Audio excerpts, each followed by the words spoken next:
So I guess this is the start. I've been really sitting on this idea of building a podcast for a very long time. What I've been struggling with is the concept of what am I going to talk about? What's happened to me since 18 is really crazy. What I mean by that is the ups, downs, everything. But I do know one thing. The story that I've been through is something that adamantly will help anybody. Just transparently. It's the most real story out there. From West Texas to driving to Ubers to being in an executive seat, um, what's the journey? How did how do people go from being somebody who grows up in a town with 13 kids in his graduating class to employing more people than were in his graduate class? From a failed high school sport individual for the most part to running a somewhat successful business until as what recently. And I think this is what I've been really hanging my head on. I want to portray a real way to look at entrepreneurship, a real way to look at what it's like for people who are in a career transition. I wanted something to be built for everybody. I don't believe entrepreneurship is for most people. I don't think management's for most people. I believe most people need to seek mastery in something that they love. And I want to put all this together in a format. I want something to be for individuals who want to grow their businesses. I want something to be for individuals who want to build their first major and successful career. I wanted to find a way to build all of this. And I think transparently, that's what this is. The Built for War podcast. Connor doesn't even know this. The editors of the team, they don't even know that this is going to be the name. It was going to be Savage Strategy. Even though I love the idea of it, I think what resonates the most with me is that concept of built for war. What does that mean? Right? Built for war. And I think that's what I want to first touch in on. My experience at 18, graduate high school, go to college for a semester, me and my ex-wife at the time, last year had a divorce. All this happened by 28. I never would have guessed that. The entire life trajectory was just fucking insane, to be transparent. Having two kids, having to support them, not knowing what the fuck to do, knowing that I always wanted something better for myself, buying a program, taking that seriously, seeing nothing but failure, never had major support. And I think what I've ultimately been looking for is an outlet to talk about these things. I've always felt like I didn't really have a means to communicate it, so I like the idea of potentially having a verbal journal. Like quite frankly, a vlog, for lack of the words. I think that is the appropriate term to use here, as this is going to be a vlog. So what I'm going to be covering are the things that matter to me. So if you look at me years ago, what you're not going to see, rings. What you're not going to see is a tattoo across my chest, a necklace. You're not going to see a lot of these things. I want to talk about that journey from who I was then to who I am now. Who I was then is an individual.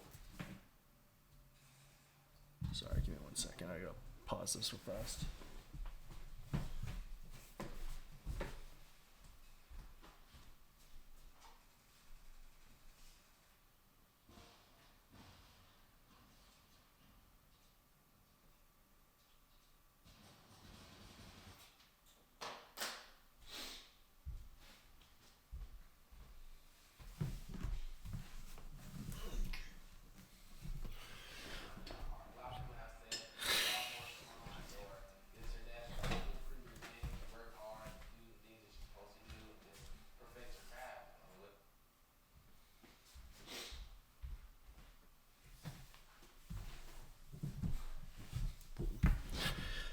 Okay, so sorry to fix that. I think what especially matters to me is the journey I'm going into right now. Um, you know, I look at the past 3 years, 4 years, realistically. I come into this company called Devslopes, where we focus on education, and I saw an opportunity to help my younger self. What I mean by that was, I didn't go to college. I didn't have a means to really earn money. I had to learn about sales. I had to learn about marketing. And I thought to myself, how do I help other people do the same thing? And I learned about building websites and everything at a young age in high school. I just got really interested, started doing it outside of that on YouTube, learning how to just do all of it by myself, WordPress, wide variety, things like that. I was like, how do I take this further? So I learned about marketing. I learned how to build sales funnels, how to take essentially a website and turn it into a vehicle that could just drive sales. So cool, I learned how to do that. Let's take this a little bit further. Let's learn about marketing. Let's learn about sales. Let's learn about just taking everything further. And so coming into the opportunity with Devslopes, I saw it as an ability to take individuals like my younger self and help them. One thing I can't stand is people just in financial burdens. I've had it so many times. I've had so many cards declined. Just everything. It's a really painful experience. It's the one thing that really gets to me. So the hopes of this podcast is for both the individuals and the businesses that have gone through those experiences, it can help them. I say that right now. I had 2 individuals quit on me in Devslopes just in the past couple of days, just because change in leadership. They didn't like me. They did not fucking like me. They didn't like how demanding I am. They didn't like the culture of how I change things at a really fast pace. Even on Google right now, you go look at Devslopes employees in the past, and there's a handful that have said the worst things about me. Individuals that I gave $5,000 bonuses to when they first started because they couldn't support their families. I wanted to have a means just to honestly put everything out there. I'm a really aggressive person. I like to directly address stuff. But I also know that this is going to be a means to our future employees that want to work with me, whether it's at Devslopes or anything else in the future. They're going to look into who is the CEO running the company, who's a track record on that individual, why should we trust him? And this is the perfect means to put everything out there. My beliefs, my principles, my process for doing everything. So taking a step back, I get these like craft skills that I could leverage that were like really my specialty. I was able to leverage those to get a job paying about $70,000. Fast forward a handful of years doing a bunch of freelancing work, and Devslopes comes across. And I built Devslopes from day one with Mark initially. First year we do 200K, second year we do 400K, third year 1.2 million, fourth year 7.6 million. Nobody does that. I didn't know that at the time. I didn't know that nobody does that. I thought that everybody at the time that did that, it was just normal, right? Because it was black and white. Year 4, we stack up like 1.6 million in the bank, right? We're doing great. We're putting money aside.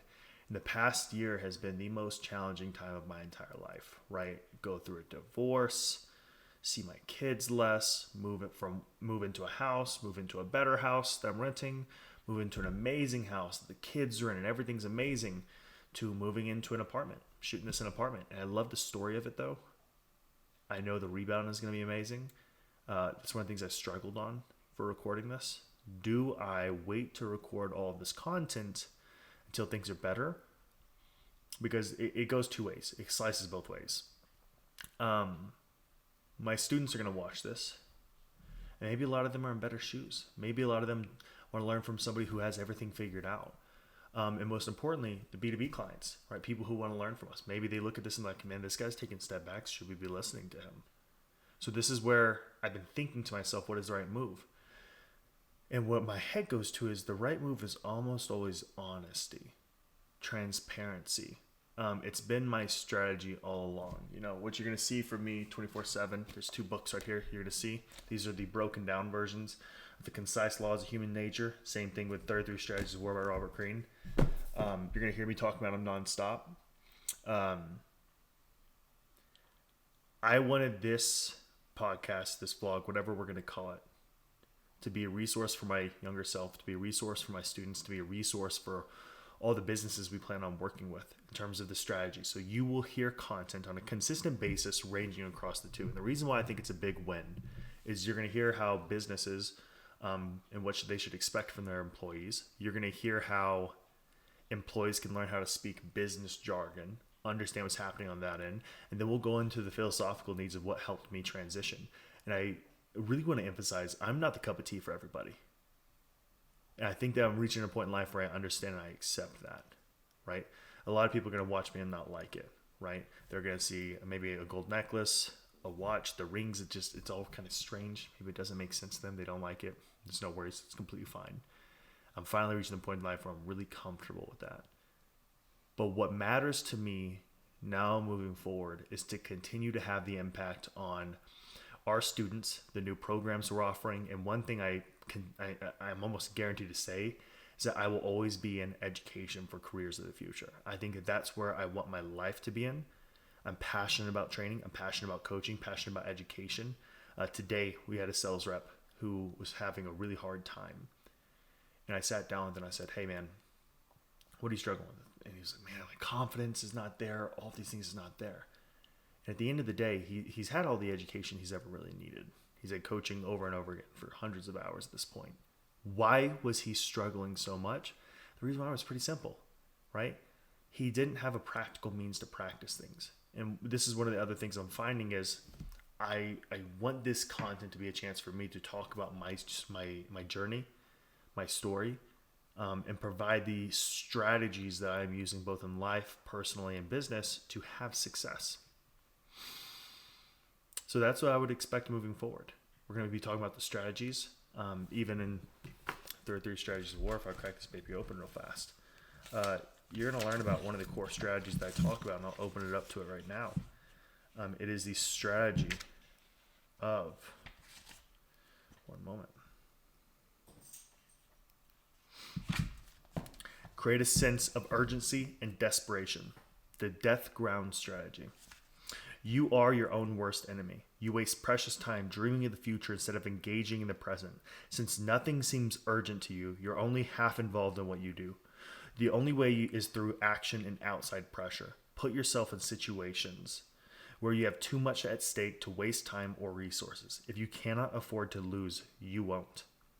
Cut your ties to the past. Enter unknown territory where you must depend on your wits and energy to see you through. Place yourself on death ground, where your back is against the wall and you have to fight like hell to stay alive. And this goes into so much more details, but I do want to cut on the main points here, because this has been my entire life. Maybe this is something you can find really helpful. Stake everything on a single throw. Often we try so many things in life, thinking that one of them will bring us success. But in these situations, our mind are diffused. Our efforts are half-hearted. Is it better to take on one daunting challenge, even one that others think is foolish? Our future is at stake. We cannot afford to lose, so we don't. That's what I saw with Devslopes. I was told time and time after again, look at other opportunities, make sure you're safe, diversify. Well, I'll tell you something interesting. That idea of diversifying, saving it for that one thing, saving all the money. We don't want to invest in ourselves. We don't want to invest in anything. We just want to save, and diversify to reduce risk. Even though, for example, Warren Buffett preaches, for example, the importance of diversifying, that's not how wealth is created. He created the vast majority of his wealth off a handful of really big investments. And at the beginning of your career and your life, your ability to jump ahead is purely dependent on your ability to take risks by failing forward. You're going to make bad investments in terms of education. But at the end of the day, it's all about you being willing to stake yourself on one thing and understand that it's not going to be fun. Number 2, act before you are ready. So many people wait until they're ready to make the actions, right? I see this every single day, and we teach this in sales. I need time to think about it. No, you don't, right? You know for a fact right now watching this that you need to make a change.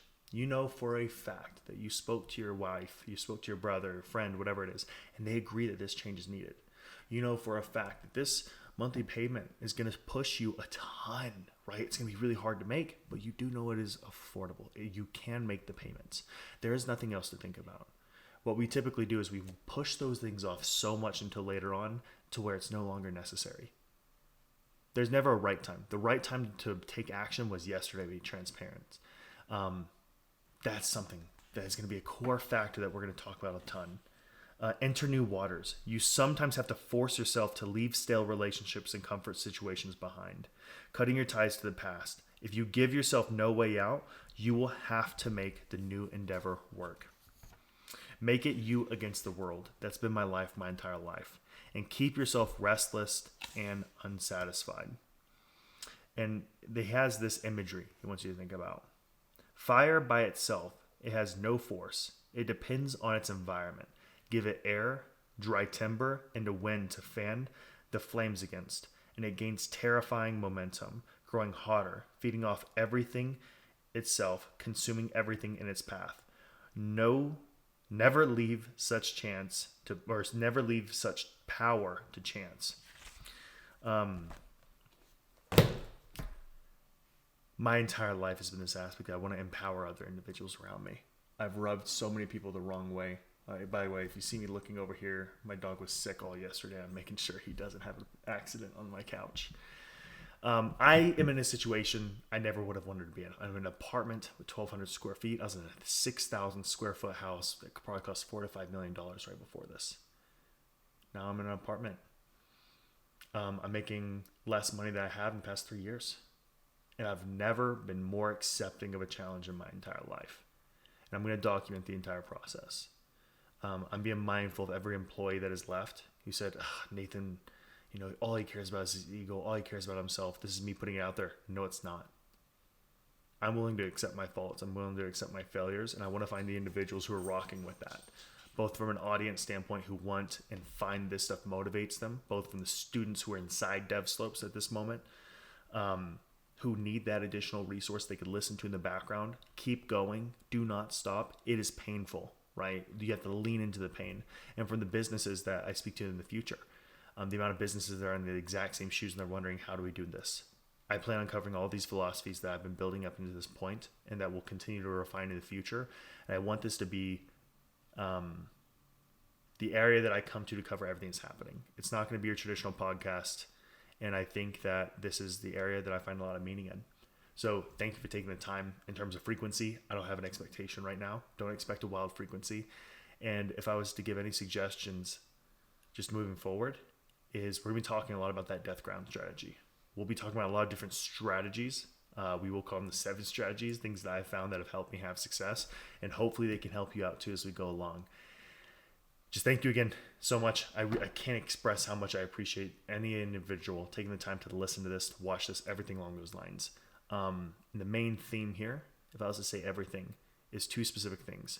How I went from an individual driving to Uber, right, being in the Uber seat, to the executive seat.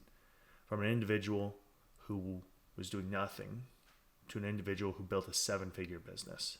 Additionally, how to go from somebody who went to a class of 13 people who is now employed over 20 to 30 to 40 people. Like that entire story, we're going to be talking about it. And you're going to figure out exactly how it happened with me so you can deconstruct it and make it for yourself, whether that's you being an employee, maybe it's a freelancer, or maybe it is as an entrepreneur. Whatever those aspects is, I really hope that this helps out. And I know for a fact the things that I've done that have had success and that are repeatable, we will cover them over time. So I appreciate you so much for taking time to watch this. And I'll see you in the next episode of Built for War.